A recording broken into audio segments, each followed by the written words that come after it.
Yasmin Suri became a U.S. citizen in 2008. Since then, the Department of Homeland Security invites her to sing at their events. Yasmin was born in India to a Sikh family.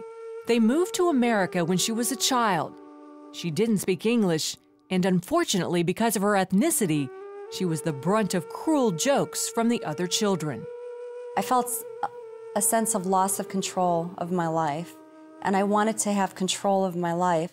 So I thought the more that I could get spiritual experience, the more I would be able to control my environment, and the more I would be able to control people.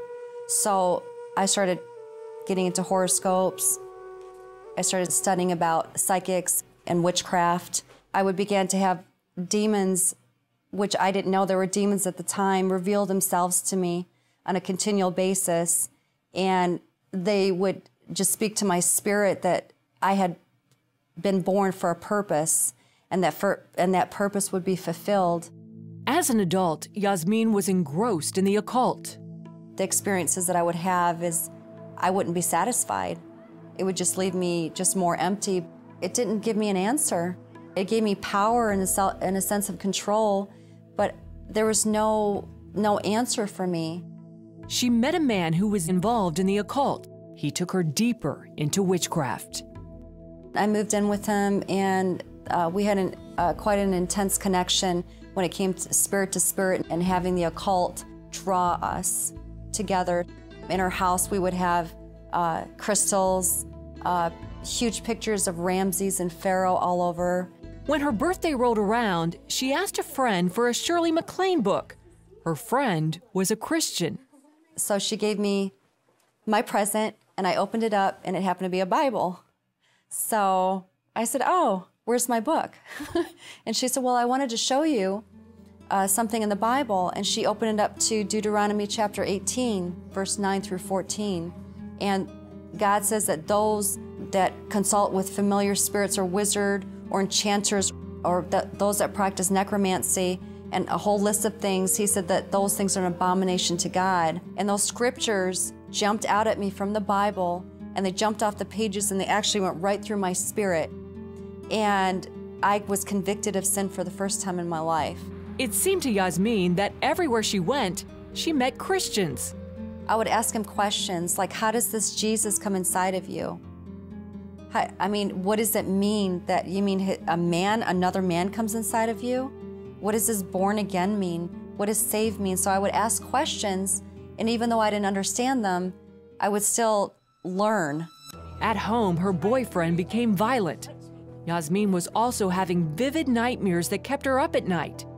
During this time, another Christian friend gave her a message. She said that the man that I was living with was going to kill me if I didn't leave, and that the Spirit of the Lord told her that I must leave him immediately. When she spoke to me, I just started crying. It broke something in me, and I knew it was God, even though I didn't know God.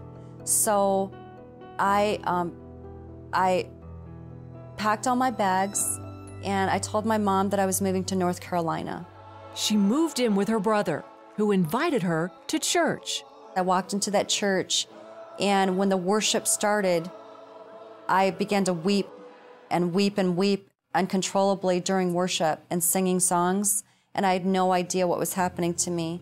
And I felt how much God loved me, and he didn't hate me for all the things that I was doing in my past and all the abominations that I was practicing, and how much he wanted to reach out to me and be a father to me.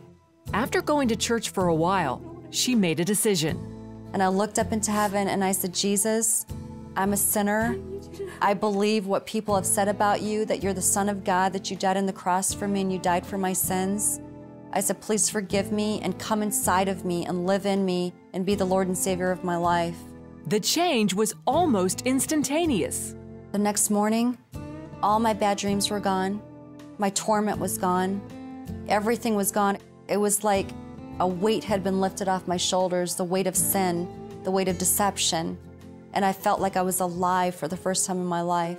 I had a big bonfire, and I burned everything that I had, even the music, the books that I had, the objects that I had all over my walls, the pictures, the clothes, the jewelry. I had to break everything in my life and break those chains over my life.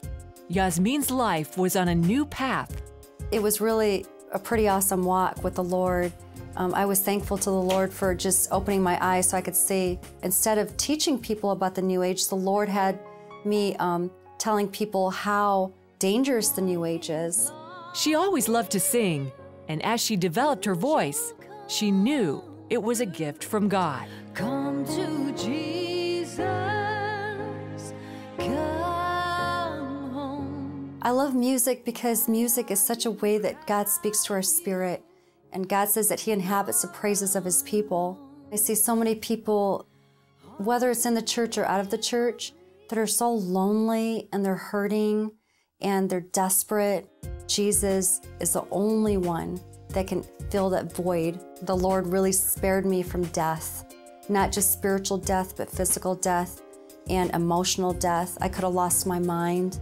I could have been internally separated from God. So I thank God for His mercy and His love, that He loved me when I had nothing to offer Him.